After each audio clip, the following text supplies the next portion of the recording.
the best people around you are the ones who hold you up, back you up, and help you become the person that God intended you to be.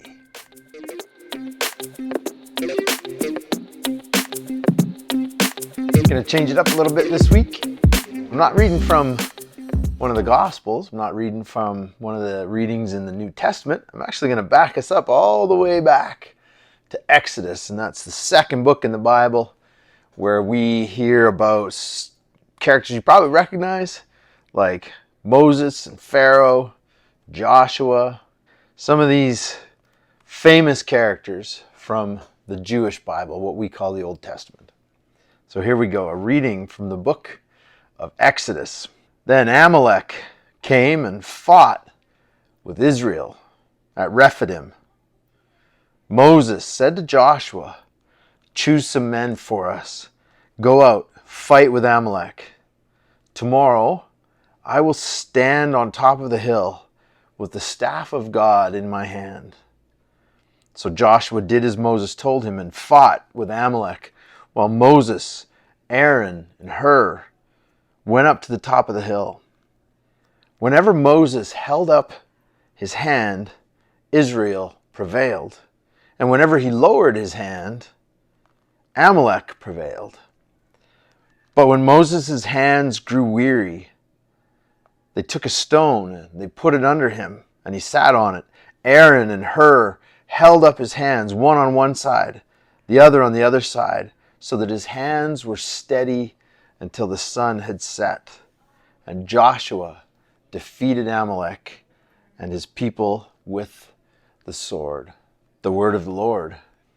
Okay, we got Moses and a couple of his first in commands, his brother Aaron and another man named Hur. And we hear mention of the Israelites, or the nation of Israel. And the Israelites in the Old Testament were God's chosen people. These were the people that Moses first came and led out of Egypt. They were under slavery, under the Pharaoh, and Moses led them out of Egypt.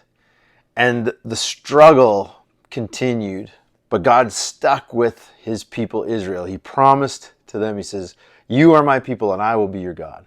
And so we hear all these different stories of all the enemies that the Israelites had to fight, the trials that they had to endure, and the faithfulness that God showed through all of those things. So here we are listening to a story where the Israelites were fighting one of their enemies, the Amalekites. Amalek. This is a nation that posed a threat to Israel. And so Moses said to Joshua, "Go down, prepare the army, and fight with the Amalekites. And I'm going to stay on top of the hill with the staff of God," which was the symbol of God's presence. And it was the way that Moses would pray for the Israelites. And so he said, "I'm going to pray with the staff of God on top of this hill." And Moses' prayer, it was working. It was effective. Every time he would pray, he'd have his hands up, and the tide of the battle would turn in the favor of the Israelites. But he got weary and his hands would drop, and then the tide of the battle would shift to the Amalekites. And this went on all day, and Moses finally got so exhausted, his brother Aaron and his other man Hur came, put a stone underneath him so he had a place to sit, and they held his arms up. And as long as they held his arms up and he prayed with the staff of God in his hands, the Israelites prevailed. And they did that until the sun set, and they won that battle.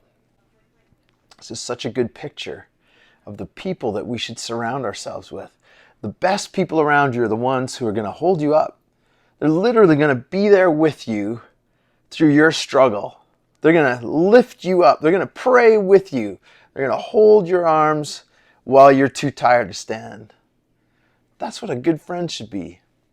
That's the people that we should surround ourselves with. If you're surrounding yourself with people who are not going to support you, not going to back you up, in fact, they're going to lead you away from the person that God's calling you to be, those aren't the right people to have in your life. You want the people around you who are ultimately going to help you become the person God created you to be. And they're going to do it by supporting you in your biggest trials. That's a great test of the friendship that God intends for us to have with other people. Let's get this outside in this week and examine our friendships, the people we surround ourselves with, and be sure that we're putting people around us who are building us up, holding us up, backing us up, not pulling us down. The ones who are calling us, challenging us, and helping us become the people God intended us to be.